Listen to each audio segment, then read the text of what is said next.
Fala, Rovai, o editorial do Fórum 11:30, queridas, queridos e querides.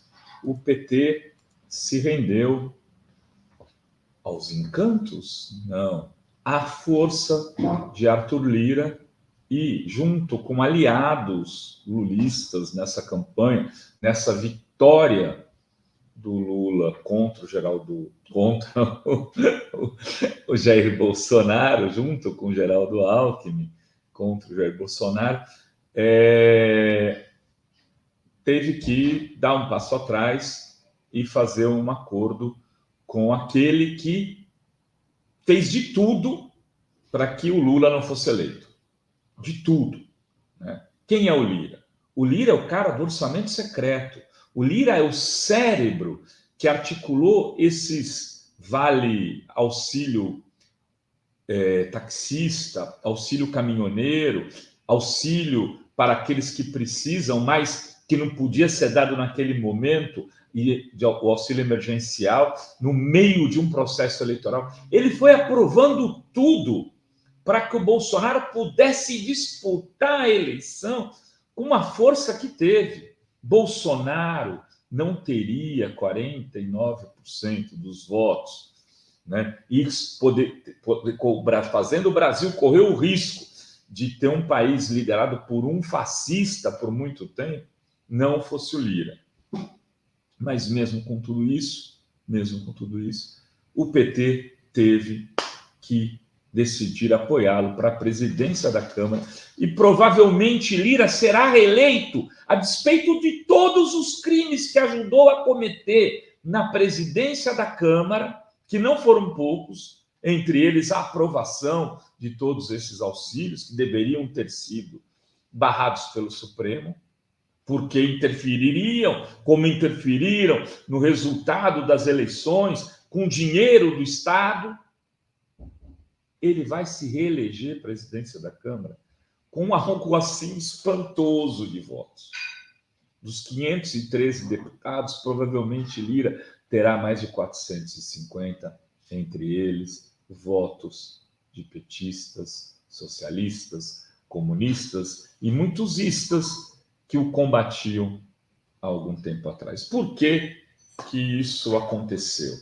Por que motivo o PT aceitou fazer um acordo para apoiar o seu Algoz?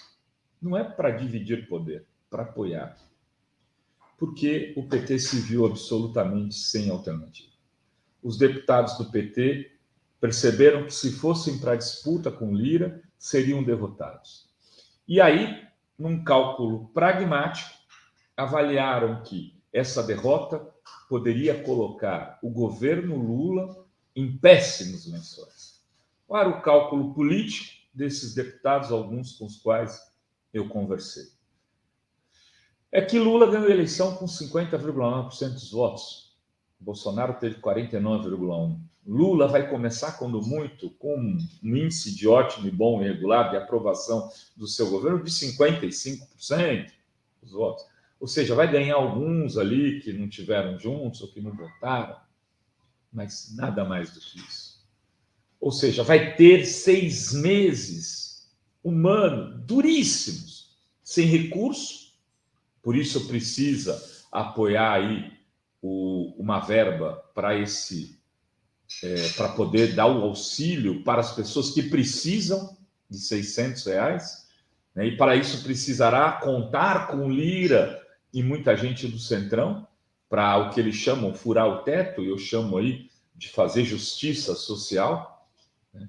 Para poder tirar dinheiro da mão de banqueiro, né? Do bolso do banqueiro, e colocar comida na boca do povo, como Bolsonaro, aliás, fez, furando todos os tetos possíveis e inimagináveis, e recursos ainda para poder, por exemplo, fazer funcionar universidades federais, institutos federais, poder colocar merenda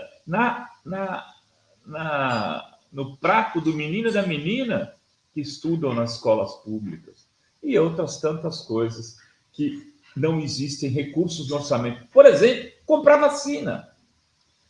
Então, se o governo Lula perdesse o primeiro braço de ferro com Lira, fosse derrotado com um candidato à presidência da Câmara e o Lira começasse a bloquear todo esse tipo de coisa, o cálculo desses deputados e senadores também era de que Lula poderia ir perdendo popularidade.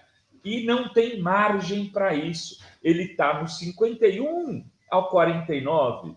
Se ele perde, o Bolsonaro poderia se fortalecer muito rapidamente. Se a crise aumenta, se o povo começa a ficar insatisfeito, as manifestações poderiam engrossar.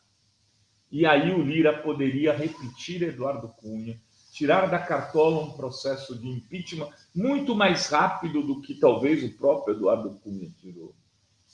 E tentar derrubar Lula ainda no primeiro ano do governo, porque contaria com os bolsonaristas que hoje estão na frente dos quartéis para poder dar o caldo necessário de massa a esse movimento golpista.